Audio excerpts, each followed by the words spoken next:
Jesse Vogel, thank you for being here today on this episode of 614 with Betsy Goldstein. Thanks. Glad to be here. This is a little bit different because I've never filmed a podcast here. Yeah. And I've never had anyone sitting in my living room who has been at my house, many times and who I know personally. Mm-hmm. So this is a little unique. Yeah. And I have to remember that not everybody knows Jesse Vogel or who Jesse Vogel is. So maybe we start there.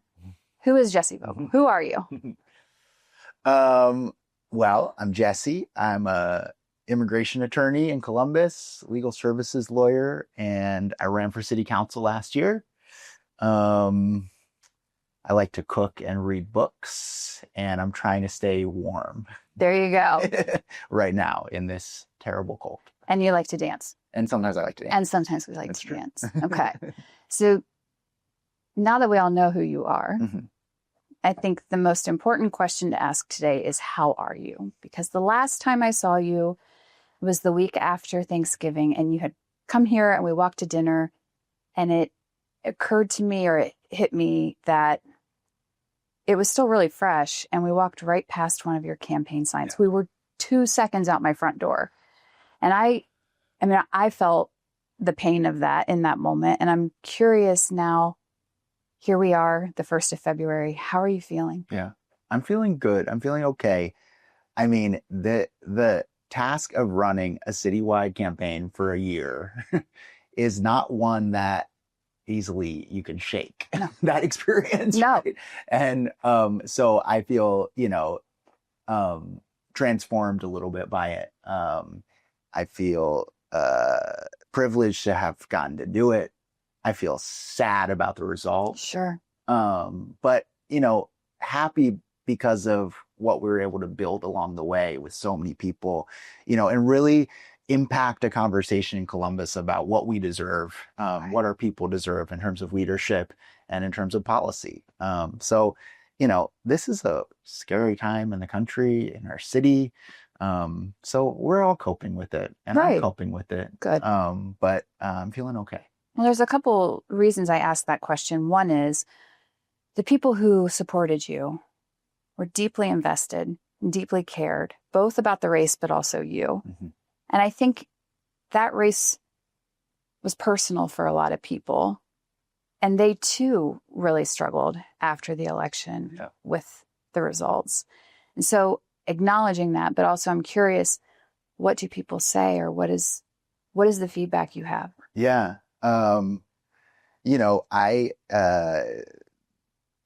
Days don't go by without me going out and about and seeing somebody who says, "Hey, I voted for you. I was excited about your race. And thanks for doing it." Right. So that's really, that's something. It feels great. I mean, to have made such an impact in that kind of way. I think people have questions about sort of how this happened. I think people saw this race. They were excited about the work we were doing. I think me and my team were able to run a really professional campaign outside of, the county Democratic Party system in a way that folks in Columbus hadn't seen before, but also in a way that just made sense. Like, this is how you run a campaign. You engage lots of people, you raise the money you need to communicate, you get volunteers excited. So I think a lot of people thought, well, that's got to work. Right. And we came really close. And that has left a lot of people asking questions about, well, what's next? Why did this professional campaign not quite make it across the finish line? What are the other stories of what's happening in Columbus? What is this unveiled about voter behavior and what people want?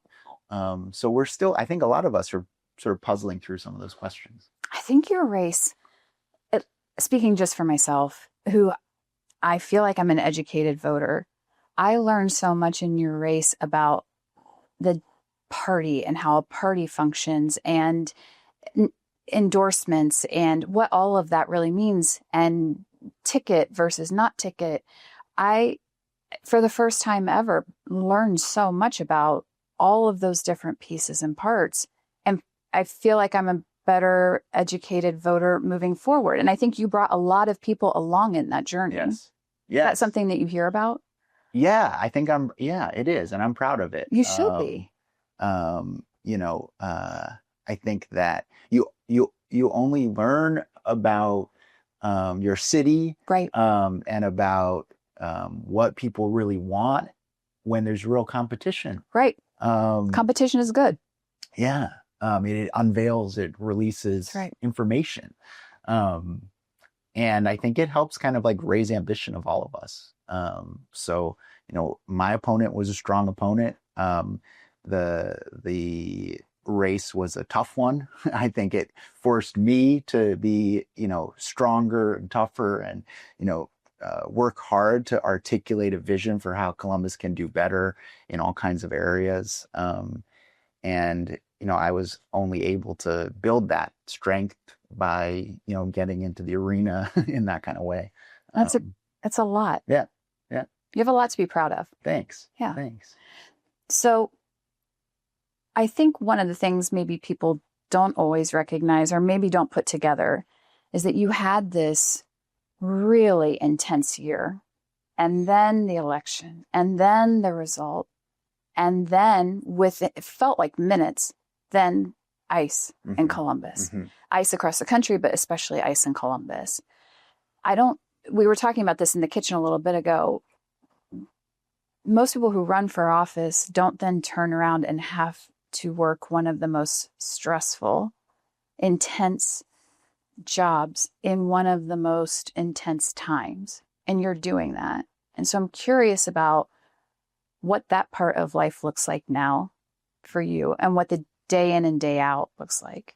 And maybe starting with, what are you doing? Yeah. Where you work, what you're doing. Yeah, I work as an immigration attorney at Community Refugee and Immigration Services, which is a 30-year-old nonprofit in Columbus with a mission of providing safety and stability to immigrants and refugees in Central Ohio. And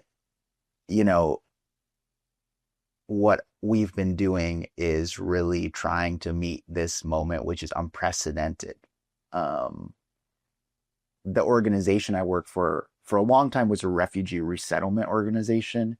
Talk about that a little bit. What that means, it's a kind of specific entity that is chosen by the federal government to receive federal funds to help people get resettled, come here from abroad. Sure. And this goes back to international law and sort of our obligations as a country in terms of human rights, as we say that when there are folks who are fleeing their home, who are facing persecution and death and harm abroad because of something about themselves, race, religion, national origin, political opinion, if they're political activists, and they can't be where they are.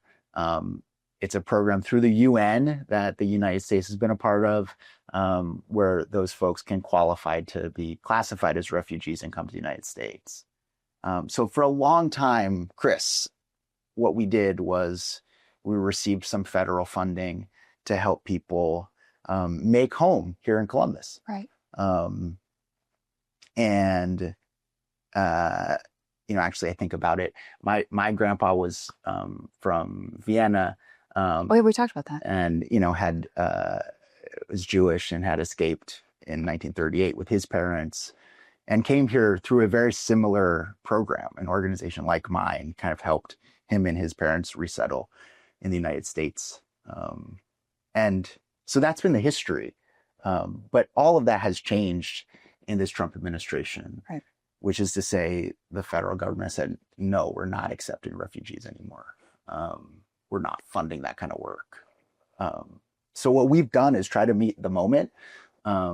We've built up our legal services team to not just do the work of helping people apply for green cards and work authorizations, which is, needed work that's about employment and stability, really helping people have what it takes to build life here in Columbus.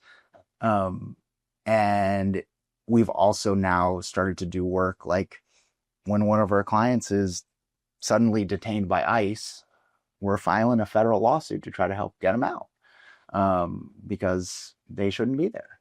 And that has put a lot of, I think the presence of ICE in our community has put immense stress on, the 100,000 plus immigrants who are here, the children of immigrants who have family members who have gotten detained, and then all of our community that now feels like this sense of safety, that this is a welcoming city where we can be ourselves and where we can make home, is suddenly really at risk in a way that people are not used to. And so we're also trying to kind of help our communities through that as well. I'm curious, it's something that I've watched very closely across the country, but locally, but on the outside, right? Through engagement, but also videos and posts and whatnot, social media. But you're living it, and your lens is completely different. I would love to hear a little bit about maybe back in December when it really started to take off here, when ICE was, growing their presence. What was that like?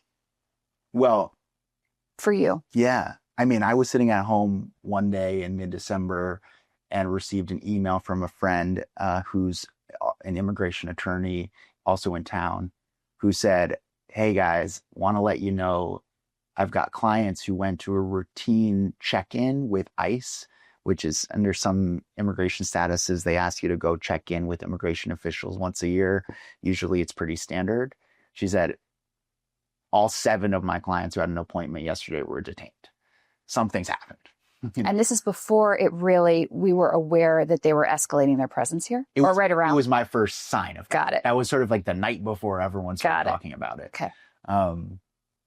Then the next day, we went into the office and started receiving phone calls and outreaches from folks who said, "We've seen ICE around. We've had somebody detained. What do we do?" Our organization has a long-standing kind of presence in the community as an immigrant serving organization. So it was natural for folks to reach out to us about that. That being said, our legal services sort of ecosystem in Columbus was not prepared. Sure. Right? Should we have been? Well, could we have been? I think we could have been. I think in any crisis, it's a crisis, and we sometimes have to speed up to meet the moment. Right. And I think that's what all of us are trying to do. But yeah, I mean, in the lead up to this, we were watching the comments that the Trump administration was saying about Somali folks. This is a city where, it's the second largest Somali community in the country, after Minneapolis, St. Paul. So we had thought in our office, yeah, this is something we have to be prepared for. So what we did was we kind of quickly stood up this little hotline and said, okay, if you have a loved one who's been detained, feel free to call our office. We'll try to give you some information about what steps you might want to take. We don't have enough attorneys in Columbus who are doing direct representation of detained immigrants, especially at affordable rates. And we feel like as an organization, here's an opportunity for us to serve by providing some consultation and like a listening ear, somebody who knows something about this stuff, to give, a family member some information about where their family member maybe is. Sometimes they don't know, they've been locked up and they're not sure where they are. And then also what legal options they might have available to them if they want to hire an attorney to move forward. We were standing in the kitchen and you received a text that there's something happening right now. Yeah. Here. Yeah. And I remember even before the election when you were here, we were talking and I had no idea that, ICE was detaining people at the courthouse. And that's been happening. And that was happening back then. What now are you seeing as far as where the activity? Is there something specific, targeted? Does it matter at this point? It's just across the board. Yeah. I mean, in December, I think the reports were like 250 or something people who had been detained in what they called Operation Buckeye, where they sent a ton of ICE officers to Columbus. These are not, we have longstanding sort of like ICE presence in Columbus, in office, people doing paperwork, taking care of these check-ins. This was a different set of people brought to town. Correct. Right. And what we saw in that experience was, racial profiling, targeting largely Latino men, although also African men of African descent as well. We saw it outside of work sites, Home Depots, gas stations, but also, residential neighborhoods. And what we saw again and again were officers masked, without sort of asking many questions, sometimes fairly violently arresting people, putting them on buses and vans, moving them either to Butler County in Southern Ohio or to a detention center in Northern Ohio, or in some cases, fairly quickly, folks moved out of state to Detroit and then to a detention center up in sort of north of Grand Rapids, Michigan. I guess that was the part when you and I talked one time, I don't remember when, I didn't know, and maybe others don't, someone who's detained here doesn't necessarily stay here. Mm-hmm. So what's that like for a family whose dad, husband, wife, daughter, son, whatever, their family member, what is that like? How do they navigate that? Are they notified of where their loved one is? It's totally heart-wrenching, right? I got a call from a woman who told me a story about her brother who was a provider for her family and took care of her kids and brought, her kids to school, who was 1 minute pumping gas, and the next minute surrounded by officers, locked up, taken to the Westerville office, and then put in a van and taken to Michigan. And what that means for a family member or a family is that suddenly they lose a loved one, a provider, someone they depend upon. And they're not close. They're not close. And the question of whether they know, often they don't know where they've gone. They get a phone call maybe from a loved one that says, I'm detained. Under the law, they're required to be able to make phone calls. Is that happening? Yeah, but, in these detention centers, it costs money to make a phone call. So they need to figure out a way to get some money onto a card to be able to make a phone call. So sometimes they hear from somebody quickly and then they don't hear from them for a day or two. And then they call us and they say, do you know where this person is? There are tools online.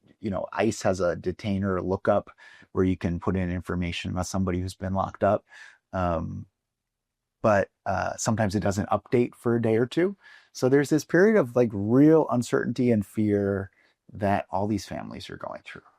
So if someone doesn't have a criminal record, they are here legally, but they have been detained, how soon after they're detained are they getting out, being released?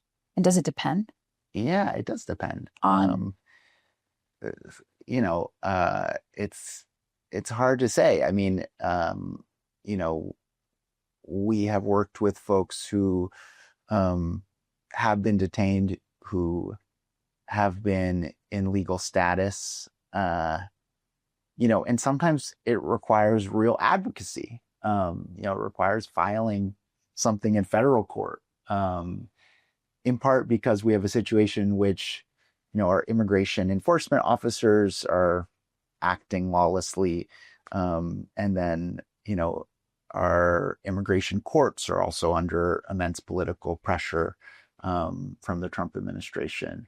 So we're in an experience where there's a lot of advocacy that's needed to get people what they deserve, basically, and to try to undo the sort of real harm. And sometimes that takes time. So it's a really tough situation for a lot of folks.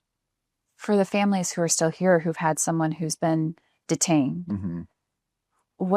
what's an experience that you've heard of or are aware of for our community members that are waiting for their loved one? Mm-hmm. I mean, we're having to deal with these situations, and I think a little bit about the impact this is having right now, like on children. Right. I'm getting phone calls from schools, right? Teachers and educators who are saying, what do I do with this kid whose family member has been detained, who they had depended upon? There's an example of a family of sort of kids and young adults who came to the United States, and a 7-year-old I know whose older brother was detained and actually deported, who he had custody of this kid. And so, that's leaving this family in chaos and uncertainty. And it's taking, at this moment, we need to do more and more kind of complicated advocacy. On an immigration side, there's a family law issue too. Like, how do we help this person get custody such that they can make decisions about their family member, their child? And I think it's leaving empty seats in classrooms. It's leaving empty seats at dinner tables. It's costing people a lot of money. And I guess I go back to like thinking about this campaign, maybe to connect it to last year. It's like, in this time, we have to talk about what our communities deserve. Right. What does protection look like? What does safety look like? And I think what it looks like is us being proactive in planning to fight back against a lawless administration that is seeking to take our freedom, right? Is seeking to make people uncertain and afraid to speak out. We've seen people on the streets, which is important work, showing up. Showing up. He's looking at me and talking about me being at the protest Friday. Right. That's right. It is important. Right? It is. It is. I mean, I told you about my grandpa, right, who taught me that a couple things. One is, what makes America a good place to be right. is that we can speak our mind free from censorship. And he also taught me that you can't take any of it for granted. 100%. And so we have to fight every day to stop this. I look at it through there's an enormous amount of privilege that I have, right? I'm married to an attorney. I know a lot of attorneys. This is the time where I need to exercise my privilege, mm-hmm. where I can stand up and speak out in a way that others can't. I can be there on a Friday at 3:00 when others have to be at work, when they're scared to show up, all of those things. I don't have those same fears. And so it's important for people like myself. Mm-hmm. This is the moment to actually, put your money where your mouth is, yep. to actually stand in your truth and stand up. Yep. Not everybody agrees with that, and not everybody is as invested in that. But I believe that's what it's going to take. Yeah, absolutely. And I mean, and it's been a fight. I know it's been a fight, I think, ongoing, right, against police violence, sure. against, violence of the state. I think back to 2020 and the kind of Black Lives Matter protests that me and my friends were involved in. And this is a continuation of that work. And it's sad that we're in this place. It's painful. But it's the place we're at, and we're going to have to muddle through and also plan to create systems as a city to better protect immigrants and all people who are at risk from violence and oppression. I mean, this is like a moment to come together and say, what's our long-term vision to provide safety and security to everyone? Let's do it. I mean, we have to start working on that vision. I know you've had conversations with the city. I know CRIS has had conversations with the city. And I'm curious, is there collaboration? Mm-hmm. Are people working together? Are those conversations happening about how to and what we want to be? Yeah, I think they are. Good. I think this is a moment that may be unusual in recent history, in which multiple segments of city government are coming together to say, we need a better plan. I'll say that we have a long way to go.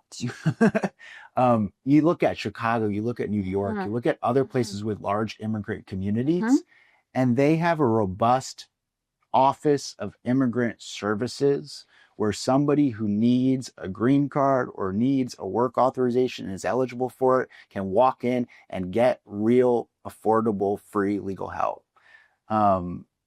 We need to keep people in status when they can be kept in status. And then when somebody is at risk or detained or facing immigration enforcement, we need quickly to step into action right now and provide help in federal court if needed, or provide help in immigration court.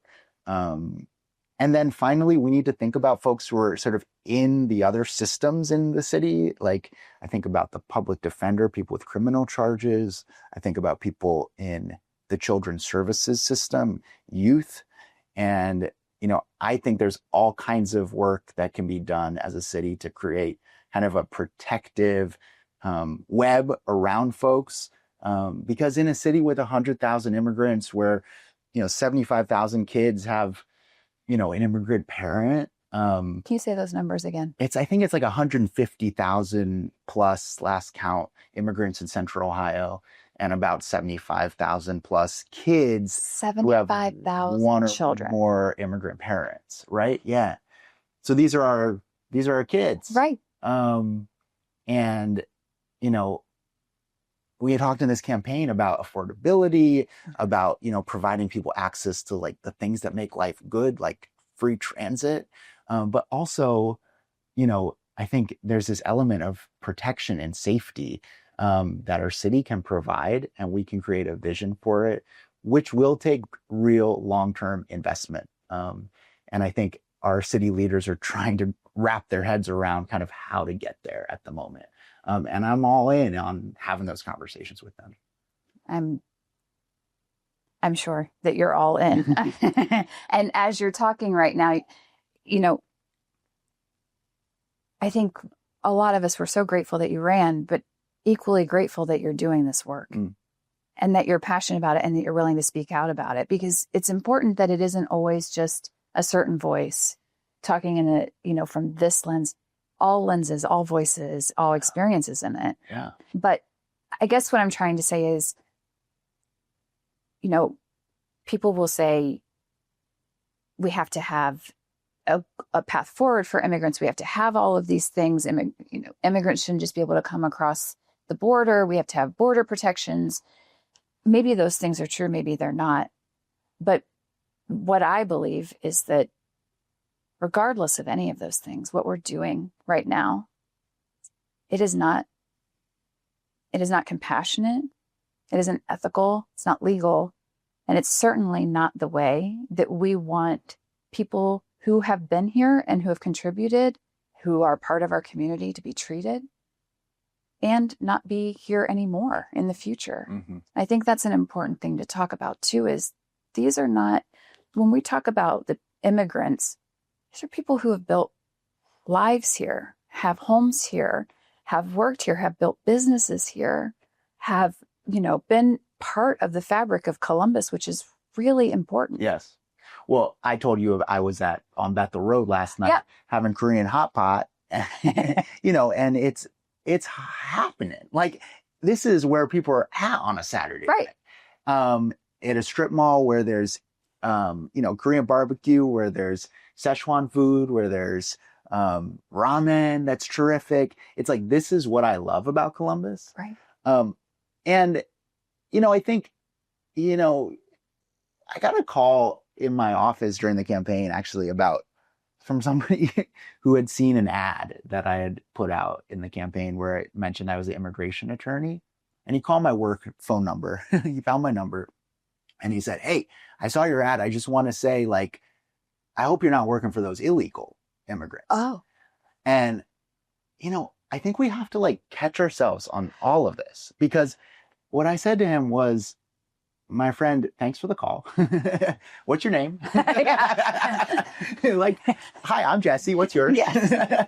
And I said, well, I want to talk to you about this because the vast majority of people I'm meeting are people who were living in a place where they had no access to prosperity, no safety. They were afraid of gangs.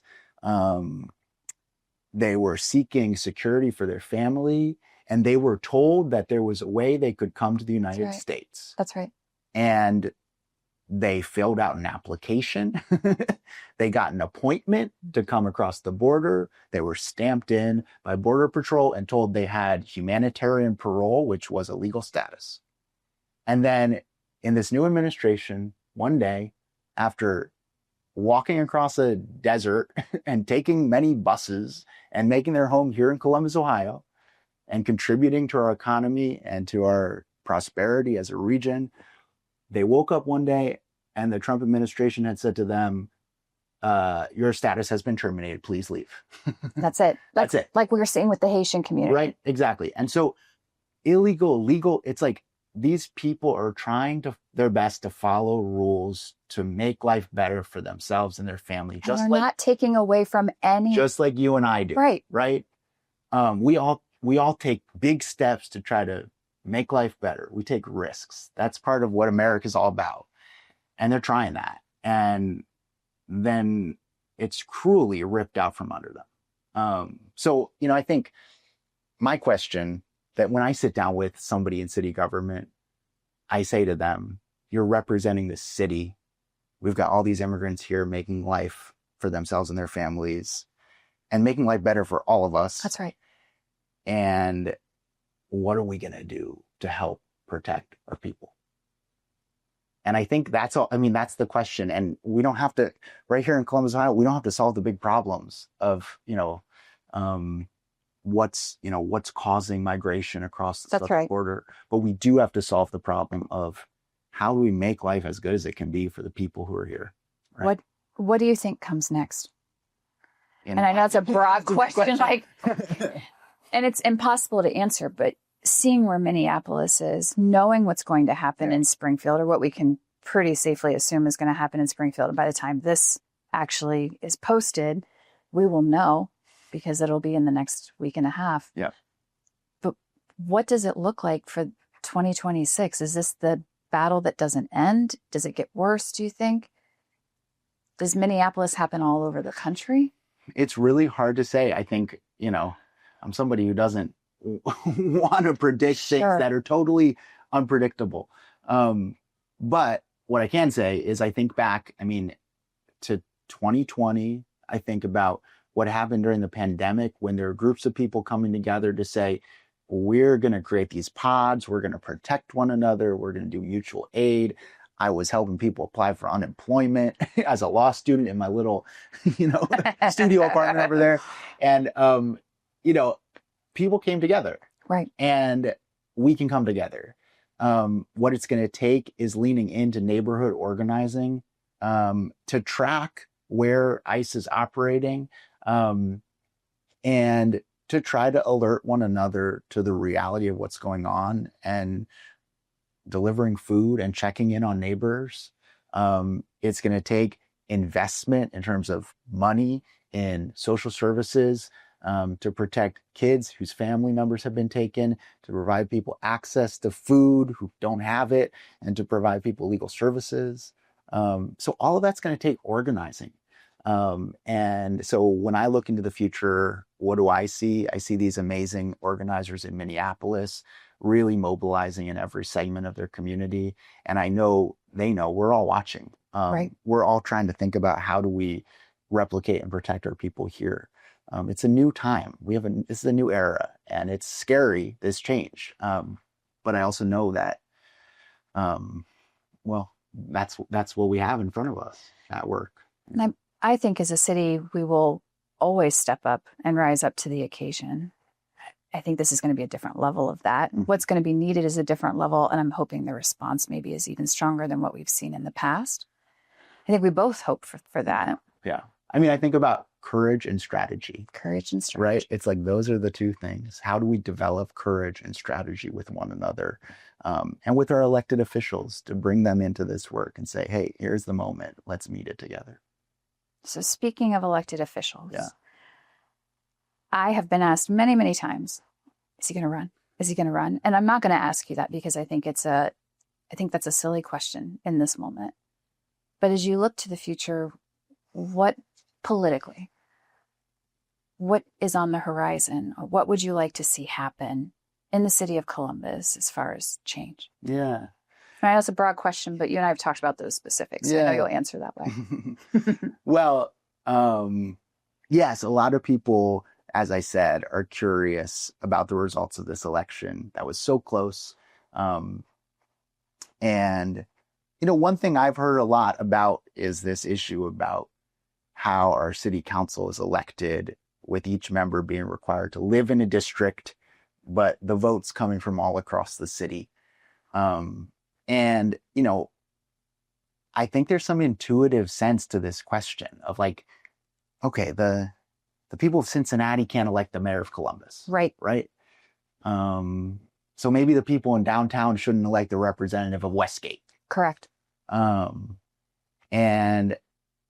that question, courage and strategy. I mean, I think we have to find ways to help raise ambition of all of us in this moment. It's like we have to look at each other in the eye and say, what can we do better? Right. And I think one challenge to that is a system in which people already in elected office get to choose who the next person in elected office sitting next to them is going to be.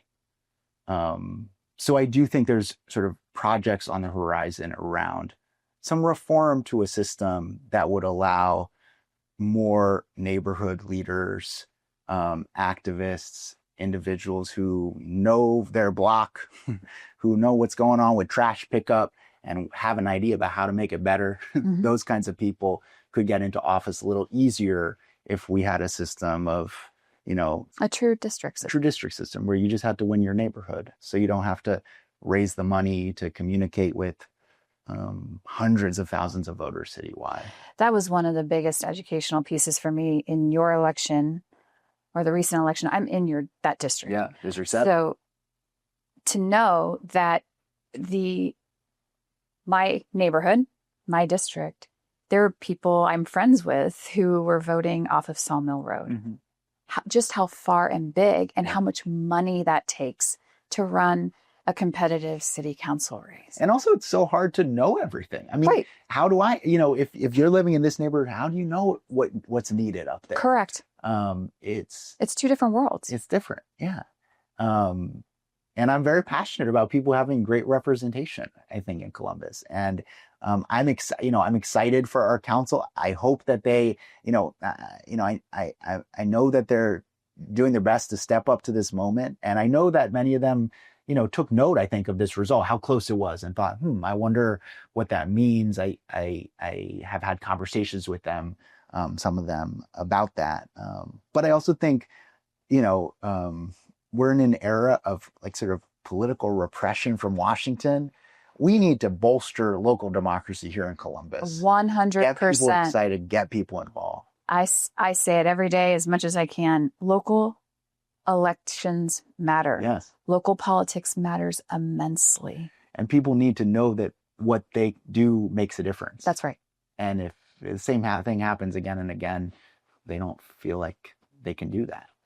Sometimes the way that I think about it to try and make sense in my head and to feel better about it is everything that's happening right now. Maybe there's opportunity for it to be better when all is said and done, to do it different, to take a step back and go, can't work like that anymore. Yeah. And I'm hoping that some of those things that we're talking about today are part of that. Yeah. And the challenge of all of this is just like how to hold people close through the real kind of pain and violence of the moment. And hope that, in the midst of that, as we get to know each other, as we work harder together, as we show up for our neighbors in all of this, we're going to find new things to work together on the other side of this. I told you I went to synagogue services yesterday, and the rabbi shared a quote from somebody in Minneapolis, sort of, and I'm gonna not get it right, but it was saying, the hope for this moment is that we can imagine a world in which the organizing we're doing now is for the stuff we really want in the future, not just to stop ICE right now. It's like we're building something. Let's imagine that organizing continuing on when ICE has gone home. That's right. And what we're doing is not organizing to stop people from shooting folks in our block. It's not temporary. But we're organizing to, get some bike lanes that work. Right. The holistic approach. And to get healthcare for everyone. Right. Right. I mean, we're going to build on what we're doing now. One of the ways that we end the podcast is by asking, and I'm going to be real curious about your response. Okay. How would you, or how do you define the Columbus way? That's interesting. Oh, man. It's a term, it's been tossed around since, it feels like 25 years. Yeah. And a lot of people answer the partnership between public-private, and sometimes I think it's solely owned by and associated with the business community in Columbus. Yeah. Or business in Columbus. Yeah. But how would you define it? Having run for city council, now on the front lines of a fight when it comes to the legal side of ICE. Yeah. What's it sound like or look like to you? Well, let's create a new definition, I think. I do. I think that, I think about what I love about Columbus. What is the Columbus way for us? I mean, for the people I know and hang out with and go to the club with last night. The Columbus way is, this is a city where people have a shot of, building a life they can afford that is good for them and their families in real deep and fun ways. And where people show up for one another when they have needs. That's my Columbus way. I mean, the Columbus way of all those places up on Bethel Road that we're at, and where we're hanging out on Friday and Saturday night, and where we're showing up to help kids in CCS. I mean, that's the Columbus way that I'm interested in. I love that. Thank you so much for everything. I appreciate it. Thank you, Betsy. We'll be following along. Okay. And sharing updates as you have them. Great. All right. Let's do it. Talk to you. Thanks.